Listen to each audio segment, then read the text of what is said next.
Ladies and gentlemen, please welcome to the stage Amit Khurana. Hello, I'm Amit Khurana. I'm an MAS board member. Building upon Michael's commentary, I'm pleased to be introducing our first panel of the afternoon, tackling the question, how do we pay for our assets?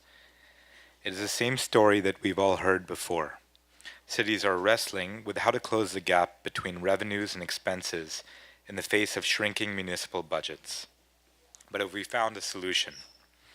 Privatization and public-private partnerships are not new practices, but they are increasingly becoming the only way that our assets are financed and maintained. The New York City Housing Authority provides homes for hundreds of thousands of New Yorkers. A budget deficit in the 9 digits has led the authority to propose infill developments on its land and create a fund for public housing, and with a mission to foster public-private partnerships. The Brooklyn Public Library serves 2.5 million residents in 60 locations. The sale of its Brooklyn Heights branch at Cadman Plaza for $52 million is intended to bolster the entire system. Brooklyn Bridge Park, an entirely new public asset along the waterfront, has capitalized on the public-private approach by redirecting revenue generated from luxury development on the park's premises. Many argue that this is the only way to provide communities with what they need, while others question whether these deals are done in the public's best interest. Do they account for both immediate and future needs of the citizens that these assets are intended to serve? What are the implications of this trend, and are there viable alternatives? Please help me in welcoming our moderator for the discussion, senior reporter at Politico New York, Sally Goldenberg, and our distinguished panelists. Thank you so much. So I'm going to get started. My name's Sally Goldenberg. I'm a reporter with Politico New York, and I'm going to be moderating this panel. So first, I think we have some descriptions of folks in the pamphlet, but I'll just go introduce everyone. This is Lourdes, Germán. Would you like to? Oh, sure. Well, it's a pleasure to be here. I'm the Director of International and Institute-wide Initiatives at the Lincoln Institute of Land Policy, a private operating foundation based in Cambridge with programs in the U.S., Latin America, and China, and I'm pleased to be here. Okay. Margaret, Anadu? Yeah, so I'm Margaret. I run Goldman Sachs' Urban Investment Group. So we invest about $1 billion annually in underserved communities all around the country. Across a whole host of asset classes, housing, industrial, commercial, retail, but one kind of theme across of it is mostly of it is in public-private partnerships. Okay. David Kramer? David Kramer, president of the Hudson companies and the token male up here. Some balance. Hudson is a residential developer in town, and we do a bunch of public-private partnerships among our many residential developments. And Rasmia Frye? Sure. I'm Rasmia, Kirmani-Frye, which is a mouthful. Raz is fine. I'm the director of the Office of Public-Private Partnerships at the New York City Housing Authority, but I'm also the founding president of a new nonprofit organization called the Fund for Public Housing. Okay, thank you. So we're going to start with kind of a broad overview of public-private partnerships and ways out there that you can finance certain projects that have, rely partially on municipal or other governmental funding. So I wanted to start with Lourdes. Can you talk a little bit about some of the trends you're seeing out there in financing infrastructure projects, housing projects, and specifically to New York, some of the different financing trends you're experiencing? Sure. So I'll give you guys a high-level overview by starting with a really big number, $2.5 trillion. Does anybody in this room know what that number means? Raise your hand if you think you have a sense. 2.5 trillion. 2.5 trillion is what's currently being invested globally in infrastructure finance, and that's not enough. This is according to a recent McKinsey report. The National League of Cities also released a report with a U.S. lens. But that's the amount that's needed just to keep up the current pace of infrastructure investment to make sure that roads, schools, bridges, stormwater runoff, the basic bricks and mortar structures of government stay at some decent level of current good repair. It's an underinvestment of about 11% when you think about that number. If you really thought about the amount that McKinsey says you need at a global scale to meet not just current needs, but also the rapid urbanization we're expected to see from 2016 to 2030, that number jumps to about 3.3 trillion. It's about 3.8% of GDP, global gross domestic product. That's a lot of money. You bring it down to the US level, the National League of Cities projects that about 2.2 trillion is sort of the investment needed just within the United States to make sure that the assets that we take for granted when we send our kids to school or drive on a road stay at the level that's needed for just sufficiency.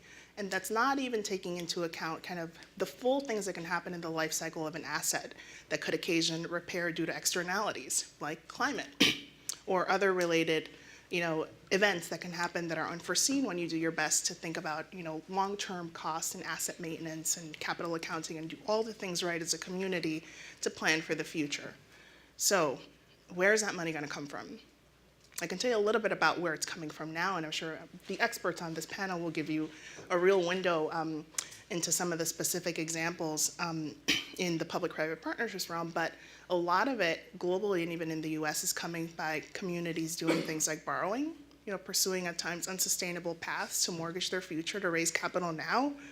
And notice how I use the word capital, not revenues, because when you borrow money, you're not bringing revenues to a community, you're basically creating a future liability to pay for the things that you just cannot afford or that you choose, to not spend current revenues and finance on a pay-as-you-go basis. If you're in the United States, specifically in the state of New York, you think public-private partnerships, municipal securities debt. If you look at the governor's fiscal 17 executive budget capital plan, the state of New York is on really good footing, according to the governor, growing at about 10% of its investment from about 10.8 billion to about 11.9 billion from FY16 to FY17. Reducing its debt, the debt that it has outstanding. So really apparently doing things by looking creatively at how to use money from legal settlements and other purposes. Is that enough? Is everybody in this room really thinking that the effects of those budgetary decisions are trickling down as a citizen when you think about affordable housing and other needs within the community? That's probably one of the biggest challenges that I can think of, in response to your terrific question of not just saying, let's think about the numbers and understand the challenge, but really think about the reality behind what they mean. When you step back and say, here's the level of investment that's needed, here's where we are on track as a community, globally, nationally, and within the state of New York, and is that sufficient? Part of the challenge for communities isn't just thinking about how do we meet that future need, but also what enabling framework exists at the municipal level in states like New York for the municipality, the state that's actually thinking about how to address that challenge. And that's when you step back and look at whether there are infrastructure banks that only exist in about 27 states and are active in 22. The fact that New York is one of the 18 states that does not have state-level public-private partnership laws and creates a state-level enabling environment for that.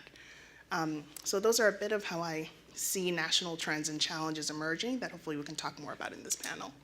What do some of the people on this panel think are some of the more efficient or effective ways to finance some of these projects? Are they public-private partnerships, even though they're not, allowed on the statewide level?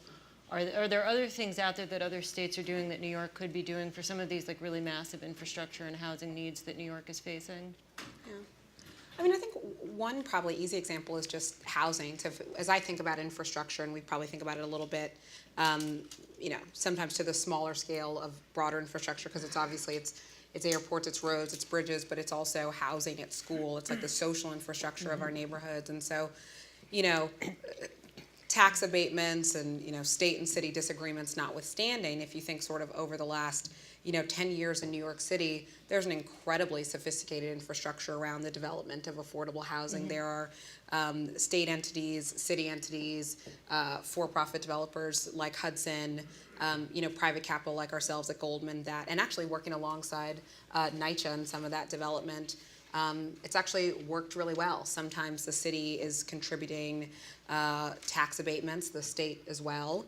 Sometimes the city is contributing direct capital, land.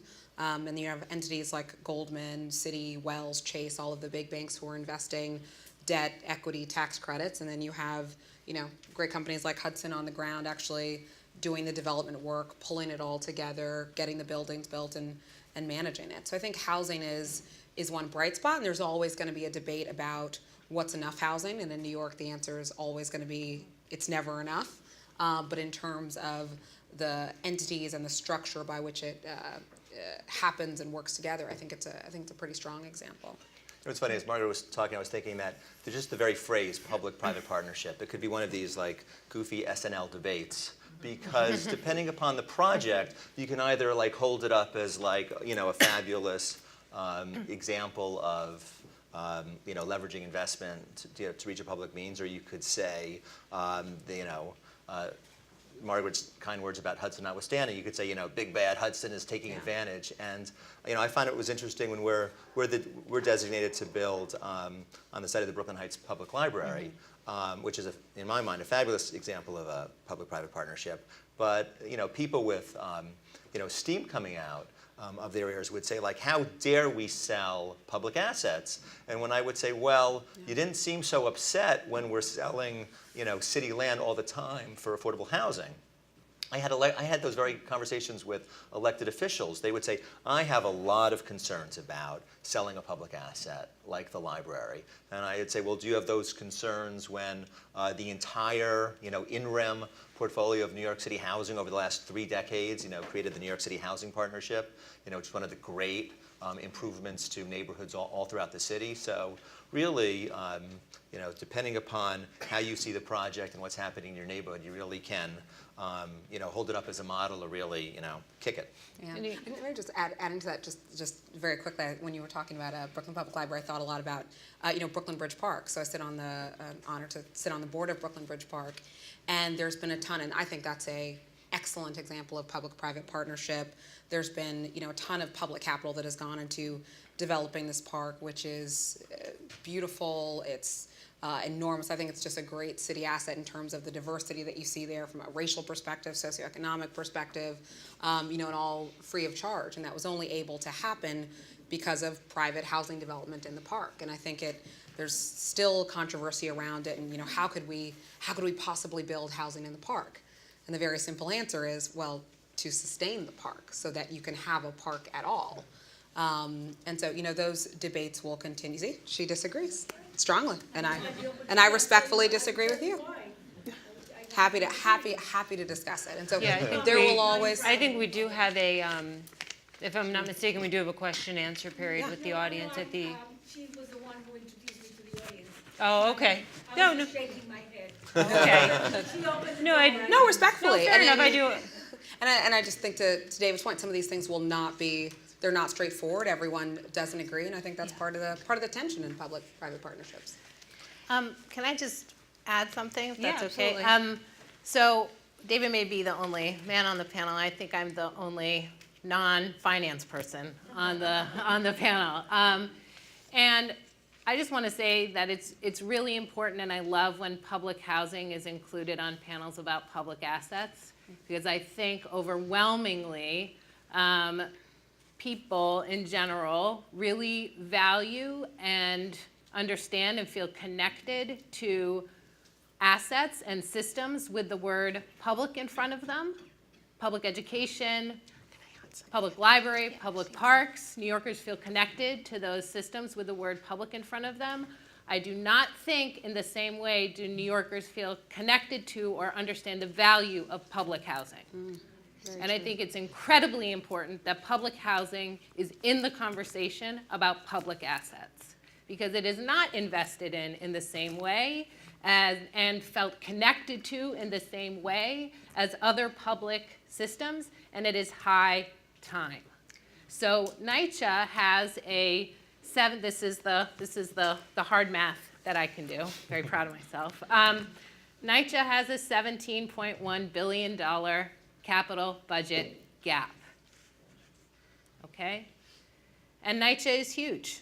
It's just enormous. NYCHA by itself is the largest residential landlord in North America. It's 180,000 units of housing, over 500,000 people. 1 in 12 New Yorkers rely on NYCHA for a form of housing. Bigger than Miami, bigger than the city of Atlanta, just by itself. So I think for public housing, public-private partnerships are essential. There is not before, and certainly after last week, there is no federal funding fairy that's going to come and close that budget gap. So it's really important in public housing, in the public housing world, that we work together with residents and be externally facing to create the momentum that will change the narrative, change the value systems, and then change the way public housing is invested in.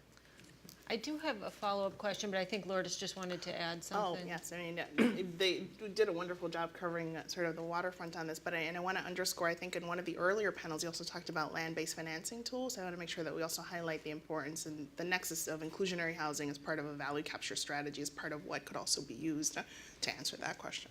Which is something that the city has passed this year, which is essentially leveraging, right, the private asset of a rezoning in exchange for what's seen as a public benefit of affordable housing, with a significant amount of debate about what affordable housing is affordable enough. And I wanted to follow up on NYCHA. So one of the things NYCHA is doing that I think is very interesting is the infill program that I think is now called the Next Generation program. And it's similar, I guess, in theory to inclusionary housing. It's utilizing the value of the land, right, for private development to provide funding for the residents of NYCHA. Could you or Margaret talk a little bit about how that mechanism works and, you know, what you've been experiencing so far with it? I can certainly talk about the non-finance stuff. I think, you know, whether you call it development, public-private partnerships, infill, it's not a new concept. I think that it is also a longstanding controversial topic. And I think part of the controversy and the challenges really come in the, and it's important to acknowledge, in the form of fear and communication. And I think it's understandable. We all live in communities. When communities change, when there's fear, it requires a different kind of engagement and a different kind of engagement process. And let me preface this also by saying, like, I've been at the Housing Authority for 18 months, okay? So prior, and I came because I actually really believe in public housing and that it needs to be invested in. But I spent the last 10 years running an organization in Brownsville, Brooklyn, a community-based organization called the Brownsville Partnership. And what I heard continuously from residents is, we want our apartments to be fixed. We want our apartments to be better. And the reality is that in order to do that, we have to generate revenue to do that. And so I think what gets kind of lost in the sauce when people think about infill and are afraid of infill is that, and development or next gen or whatever name you want to give it, is that there are more units of affordable housing being created. So there are 100% affordable developments that will be happening. And then there's a program called 50-50. 50% affordable, 50% revenue generating. And that revenue that's generated, much of it will go back to the campus where the development is happening to kind of infuse the capital budget gap, to make those repairs on the apartments, to invest in the infrastructure. And so I would encourage people, and I'm happy to talk about this more after, I know we have a limited amount of time and lots of people, about how I certainly was converted into thinking that that is a really good thing to do. I think it's the communication and the inclusiveness of the communication with residents that makes that key. Margaret, would you be able to give us just a kind of a quick description of how it works financially? Sure. I mean, and that was actually, you don't give yourself enough credit. That was a pretty thorough overview. I think one of the only things I'd add is that one of the tools that NYCHA is using in its infill projects is, you know, so say there's a NYCHA development and there's a vacant lot next door.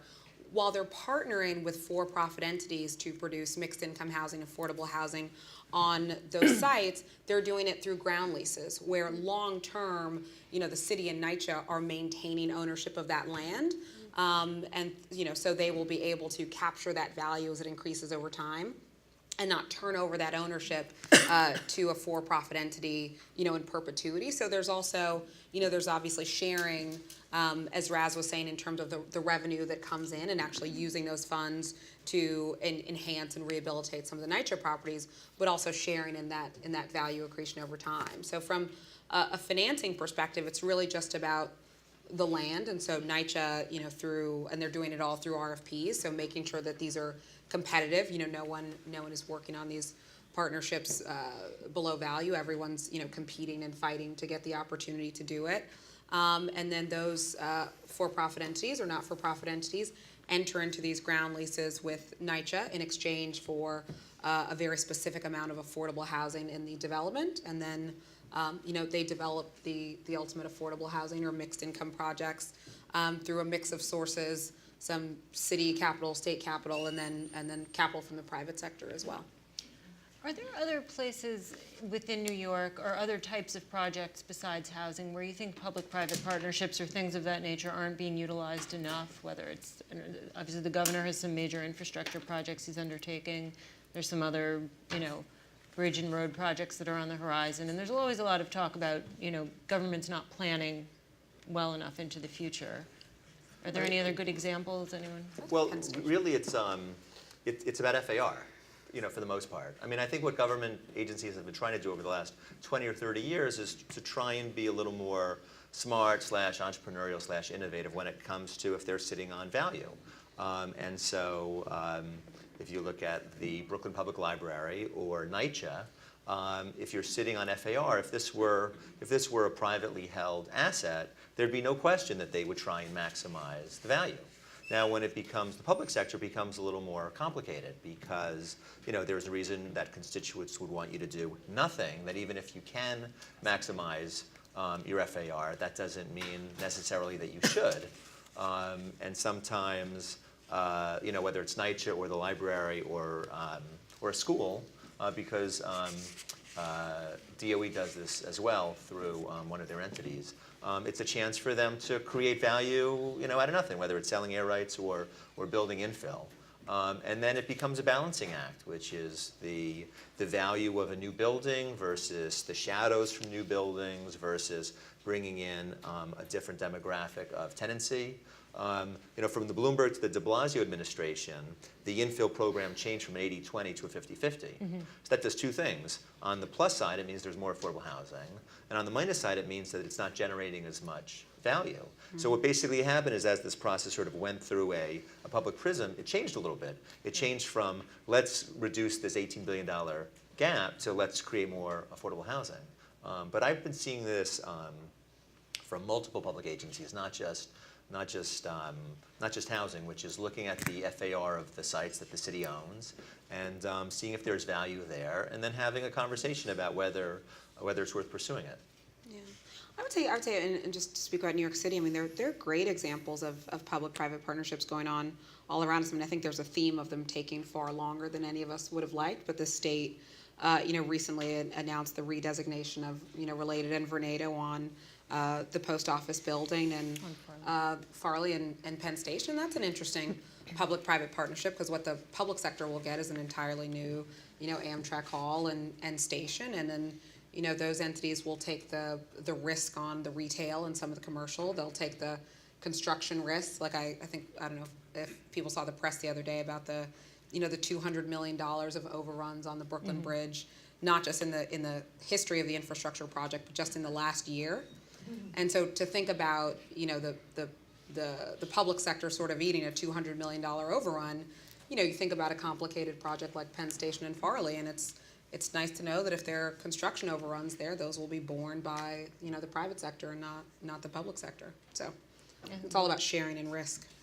And I think complementary to that, it's also really important to also keep in mind that New York has a really unique network of public authorities, sort of these special purpose vehicles that borrow on their own outside of the city's debt limit. So you've got like the New York Municipal Water Finance Authority, Transitional Finance Authority, Battery Park City Authority, all that really contribute to the maintenance and construction of the invisible infrastructure for like water, sewer, and essential purposes. If you think about what role that plays, I mean, from November to December, sort of the end of this year, the forward calendar for the state of New York has about $2.6 billion of new money capital investment. So that's just borrowing that's going to be infused to those projects, spread across not just the authorities that I mentioned, but also DASNY that does conduit borrowings for school districts, that also provide bricks and mortar for, communities across the state and, even outside and inside the city. So it's also a really complementary and important part of the conversation to think about that as well. There's one audience, we're not quite at audience questions yet, but there's one that sort of directly relates to what we've been talking about. So I wanted to throw it out there for anybody who wanted to answer. Someone asked, should ground leases rather than sales be the rule of the city, be the rule for the city rather than a rarity? We It's just sort talked- of, it's like that trade-off between money now and money later. Sometimes, like if you think about an entity like NYCHA, NYCHA has capital needs now. They have improvements that they need to make now. So some balance of things where you can generate revenue immediately. Sometimes have some pros that sort of a long-term ground lease don't have. I think the city is probably pretty smart in using ground leases far more than other cities and states do. But I do think you've seen it change from administration to administration. So certainly under the de Blasio administration, you see far more ground leases than you did under the Bloomberg administration. Like there were far more assets just completely sold under the Bloomberg administration. So there's certainly politics around it. But I do think in terms of financing these assets, there are times when a sale might make sense more than a ground lease. And I think it's like, sorry, I think it's as you said, it's balancing. I think that for NYCHA, we're balancing several priorities at the same time. So when the mandate is to begin to reset the relationship with residents and build trust, and you have to close this budget gap, you have to stay true to who you are and what you say you're going to do. And if you're not going to sell public land, you're not going to sell public land. And I think then that ground lease it helps get to the other mandate, which is how are we having conversations with residents and how are we beginning to restore those relationships with residents. And also keep in mind too that there are 3 million square feet of commercial space at NYCHA as well. And over the last couple years, there have been, and I'll say the number wrong so I won't say it, but it'll come to me. There have been many leases signed to companies, small folks that provide a service that residents say they want. So there's an eye doctor and an eye store that has a commercial lease in a NYCHA development. That's a different kind of, it's a public-private partnership. Yeah. Like how are those leases being activated and how can we generate revenue through that as well? Sorry, David, I cut you off. I should say briefly, I think that when you do a ground lease, it's less valuable to the city at that moment because the private sector will pay more for fee ownership than a leasehold interest. Having said that, over time, I think it's much better for the city to do ground leases with reappraisals every 30 years to capture the value. You do a sale in 1 year at one moment in time, even when prices are great. You look back on 30, you look back at it 30 years later. You're like, can you believe they gave away the Brooklyn Public Library for $52 million? Chewing gum costs $52 million. So, and my evidence. And that was a straight sale, right? What's that? The Brooklyn Public Library was a straight sale. It was a straight sale. And if they had come and said, like, let's do a ground lease, and the condominium writes a check to the Brooklyn Public Library every year. So my evidence of why that's a better model is Battery Park City. You go to Battery Park City, and it is as pristine. I could drop a sandwich on the ground, wait 3 minutes, and pick it up, and it would still be delicious. Because in Battery Park City, it's ground leases from the building, so they are just, they're just tossing money in the air, and so the landscaping is always pristine. And that was sort of our model for Brooklyn. It's almost too pristine. It's too pristine. Actually, they should be giving the surplus funds to the city. Brooklyn Bridge Park was the same concept, which is that the city did not want to take on $16 million of operating obligations in a park that was already overtaxed. So they said, let's come up with $60 million of revenue, so it's cash flow neutral. And those of us who were community activists felt as though, like, what a great way to guarantee that this will be a beautiful park in perpetuity, that there's going to be a bank account to pay for the landscaping and for the operations, because we've all seen dysfunctional parks all over the city and the country. And so the idea that, like, a park can actually be funded from a separate, cash flow. So I always think that is a great option for the city, and EDC does plenty of ground leases. Do you think you mentioned Raz, you mentioned sort of keeping your word to NYCHA residents. I just want to briefly talk about community reaction, whether it's to infill, whether it was to the Brooklyn Heights Library or Brooklyn Bridge Park, where there was a lot of, or a significant amount of concern within the community.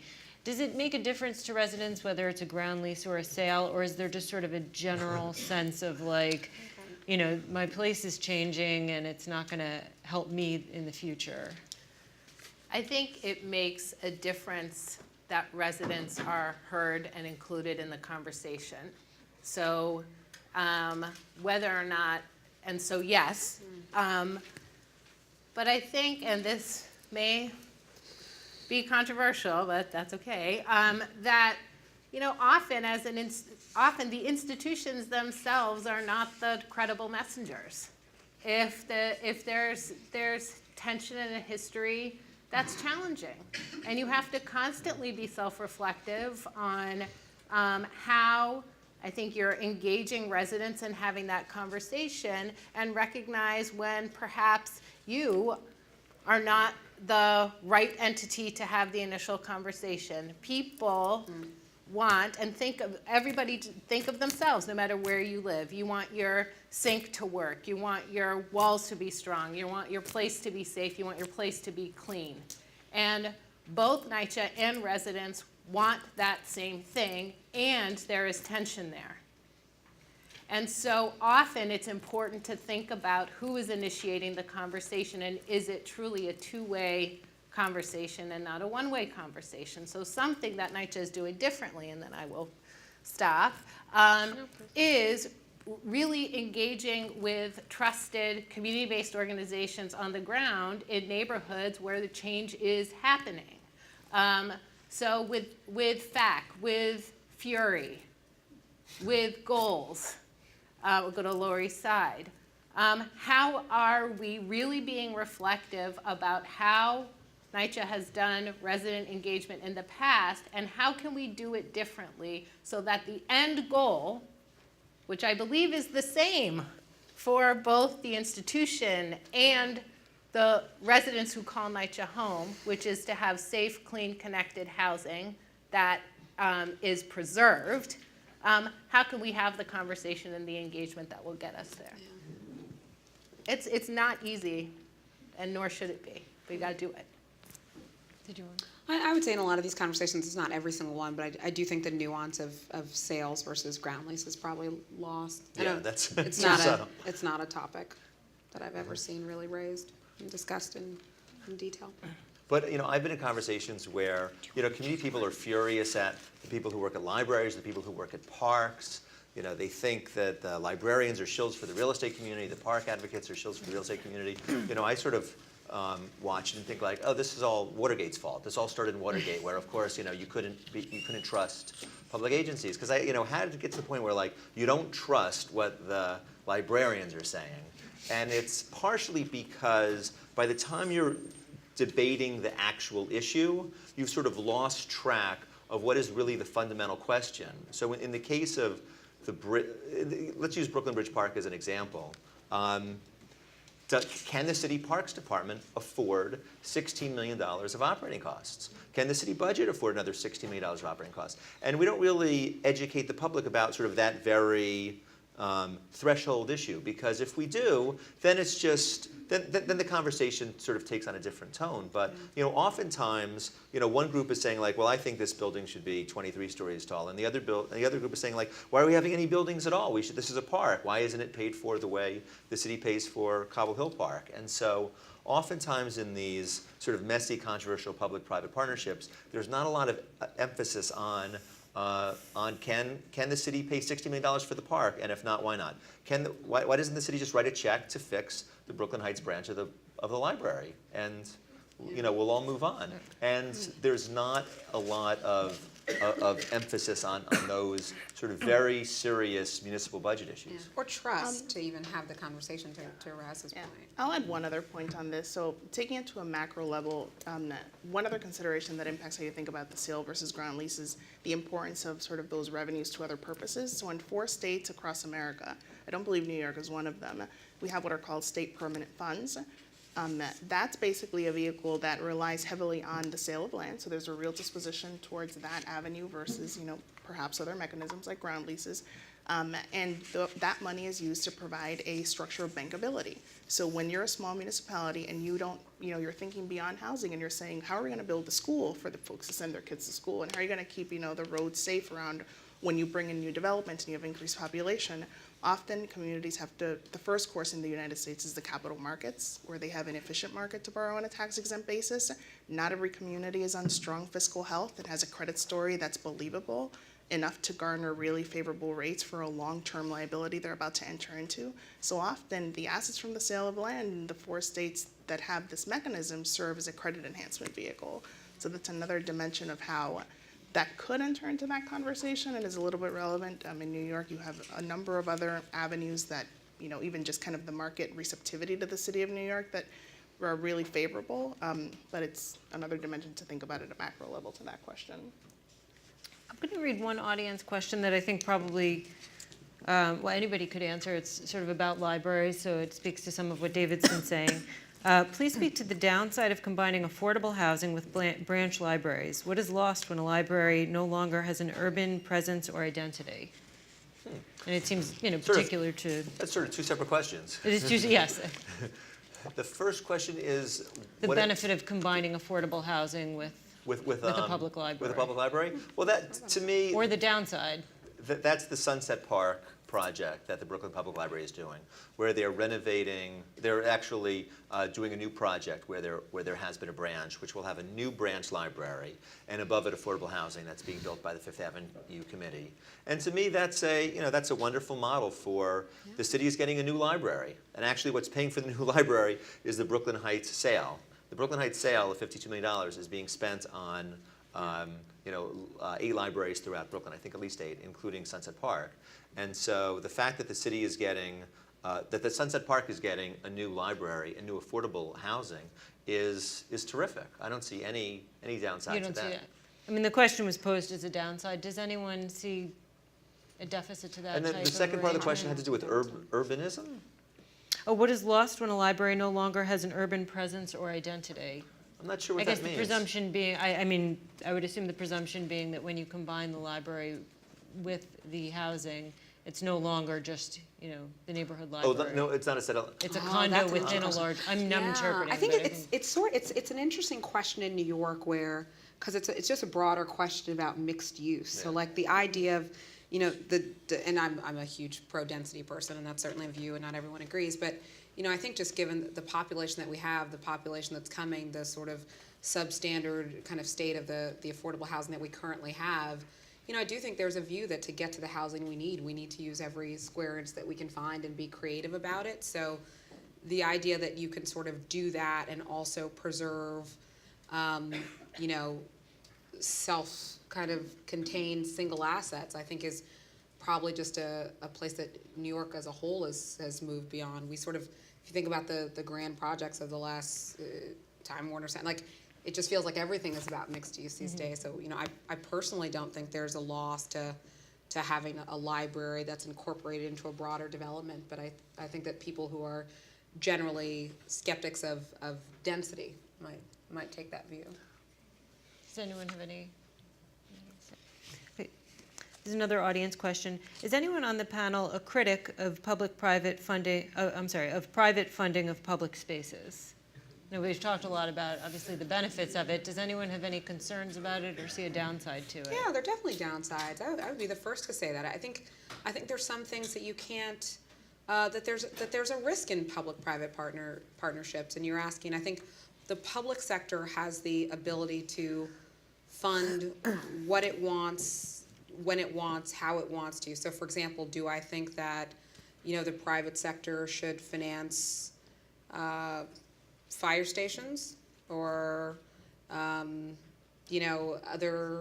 other assets? I think that there's certainly boundaries. I think where you draw that line is obviously a gray area, but I think there are certainly downsides. Can you talk about? I'll add to that. It's sort of when you think about who's going to bear the risk and are they equipped to do that if you're a private entity of long-term, capital asset maintenance for the life cycle of that asset, and what happens when it reaches its useful life. and needs repair and replacement. You know, private entities disappear all the time. You know, at least municipalities have taxing power, and it's one thing to think And about, you know. elections. And it certainly isn't, you know, a chill towards that, because there are a lot of benefits, as we pointed out, but it is one risk to consider. I think that the problem that you see all the time is where there is a private funding of a public space that's sort of privatized and privately maintained. You know, which you see all the time in sort of these urban plazas that are supposed to be available to the public, that are never sort of what they were advertised. You know, the idea of private funding public spaces is fine as long as the public, you know, fights for what the spec is, what it's getting, and then it maintains it afterwards. Then, you know, it's just. And has the right to cure, and you know, Yeah. correct. Because if you look at all of these public-private partnerships, like I think land dispositions are probably the easiest example. The city says, you know, developer, I'm going to, you know, deed you this land, and there's a very clear agreement about what's required, how fast you have to build, how affordable it has to be, and to the extent that, you know, that end of the bargain isn't kept up, the city has the right to de-designate, claw back land, take things back. So I think, you know, none of these public-private partnerships, even in these like land sales, which feel the most immediate and permanent, you know, nothing's ever a done deal. So to the extent that, you know, a private partner or entity ceases to exist or, you know, hold up their end of the bargain, I mean, the public sector, they have all the power in the world to kind of reverse those things. I think where the trust breaks down is knowing that the public sector is going to do that and is going to hold private entities accountable. Because I think there's certainly, you know, many examples where, you know, the public sector has fallen down in that regard. And I think too, just to add one more thing, I think there's public space and there are public systems. And sometimes they're the same thing and sometimes they're different. So I think a different panel for a different time is talking about the privatization of systems like the prison system. And that's a different kind of conversation. And I also think that like in anything when we're looking for solutions, if ever we get to a place where we're like, yes, that is the silver bullet and we should do that all the time for everything, it's a problem.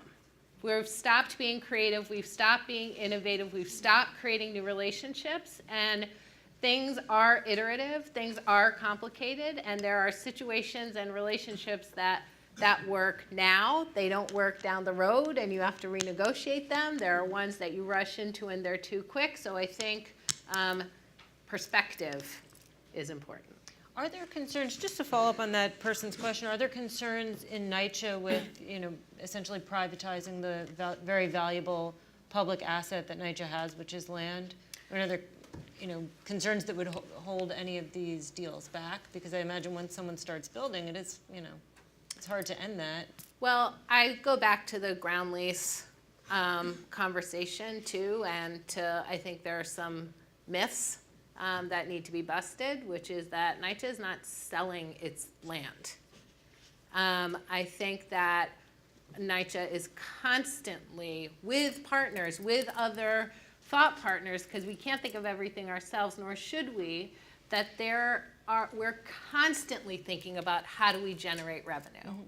How do we generate revenue that is going to close the capital budget gap, the maintenance backlog, so people's apartments are better, so the systems, the unsexy stuff like boilers and roofs, elevators, the infrastructure. This is old infrastructure. These buildings are like 50, 60 years old, and the decrease of investment from the federal government since 2010 to the capital budget of NYCHA is like $1 billion, right? Any other company that was kind of looking at that kind of loss, disastrous, calamitous. So now I totally forget what the question was. I was just asking about sort of trying to. Yeah. What's like the downside or some of these Yeah, concerns? I mean, I like think how it relates the to tone of the question is like, you know, assuming there are some downsides, but I was asking specifically about NYCHA since we, you know, have experts on that on our panel, and that's a major public asset that is being, I realize not sold, but privatized. Yeah. Well, some is being I mean, again, I Yeah, go no, back I know not the maintenance of the NYCHA. size, but I go back to the size, right? NYCHA is huge. It's 180,000 units. There is not there's no privatization enough to kind of have it be overwhelmingly private. But I think as a kind of solution to decreasing that budget gap, it's an important solution. Yeah, I'd say one of the risks, and I don't know if I would go so far as to say it should stop NYCHA, but I think when goes back to really something that David said earlier, is the big question you ask, or the big risk is, did you make the right deal? Did the city get the right value? And I think what gets complicated in these transactions is, you talk about generating revenue, and NYCHA is certainly going to generate revenue, but we also, there's social value. So you're saying, well, how much am I getting paid in cash? How much am I getting paid in terms of the creation of new affordable housing? How much am I getting paid in terms of risk transfer, right? So this is the creation of housing that's being done by a private entity taking that risk as opposed to the public sector.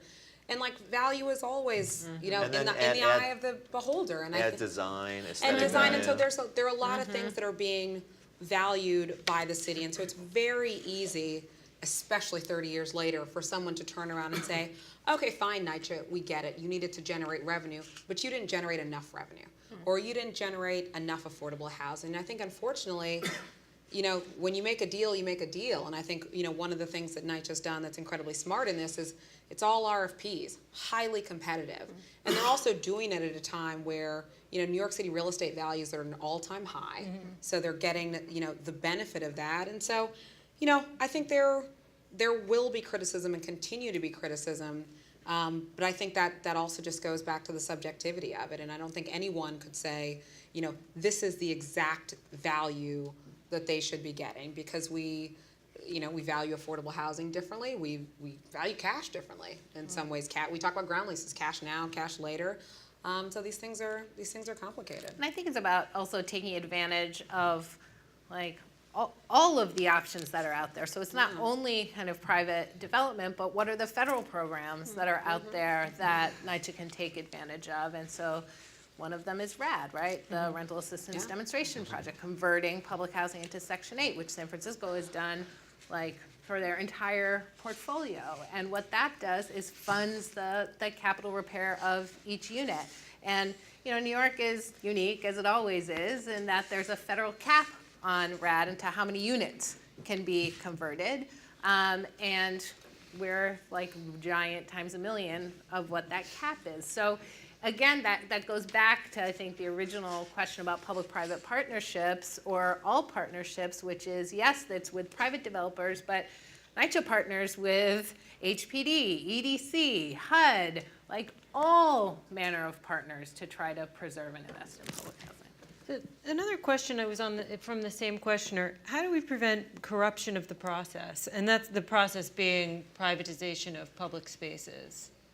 Is that something that's written into an RFP? Is it better government oversight? Is it? I think So it's a really city procurement. question. Procurement, I mean. Procurement really safeguards around those things. I mean, the city has its Vendex system. It has its list of bad actors. There's certainly people who are just not even able to do, business with the city. I think, every system is The experience, there's the risk. The experience I most recently had was that as a taxpayer, I could not have gotten my money's worth more in terms of trying to wring every dollar out of the process, which is that you have the executive branch running an RFP process, picking a designee, who then has to go through the legislative paddy wagon. And so I found it to be an incredibly sort of transparent, open, accountable system where, at the end of the process, and people were saying it was corrupt or that the library wasn't getting The selection of a its bidder, money. I don't think, is particularly transparent. The process by which a land use project goes through the council is very public, but the city selection of a bidder is not, is it? It probably could be more. I mean, I know they foil all sorts of stuff, and I think that the city wants to have some level of review and discussion that's not completely transparent. I think EDC without the names of I don't know about every entity, but EDC without the names of the bidders makes the basic key parts of proposals public. So, I mean, there at least is that transparency. But I agree, the full, decisions are certainly not fully public. City of New York and State of New York make every single procurement on the public finance side public. So you could actually request it, read it, and compare, why, who was chosen from the list that's revealed, put in And that's the after the proposal. fact, correct? After the decision is made. I believe so. Like almost very close in time. Another question, what is the biggest misconception around public and private partnerships? I think Raz said it best, that, they all work and there's, one magic solution. I think that some work in some situations and are a good solution, and some certainly aren't in others. I mean, I would say each is unique. Yeah, I think the biggest misconception is that, and the analogy, and I've used this for years, is it's like dating and a marriage. And I think it's the misconception is that once the deal is in and the relationship is in, good, we've got a great public-private partnership, we're gonna move forward. Well, guess what? It's been like 15 years and you have had 3 kids and you don't go out on dates anymore. Why aren't you calling me anymore? And so I think a lot of it is like thinking about, has the relationship evolved? Has it gotten stuck? Is it not working? Have we not paid attention to it? Are there not feedback loops? Are we not checking in? So I think the misconception is that it's like, it's a done deal is a done deal. So in conclusion, the private sector and government have to go out on date nights? Pretty much. You're gonna host the next one? Absolutely. All right, well, we've reached the end. I tried to get to most of these questions. And I apologize to anyone I didn't get to ask. So thank you all for listening, and thank you to the panel. Thank you.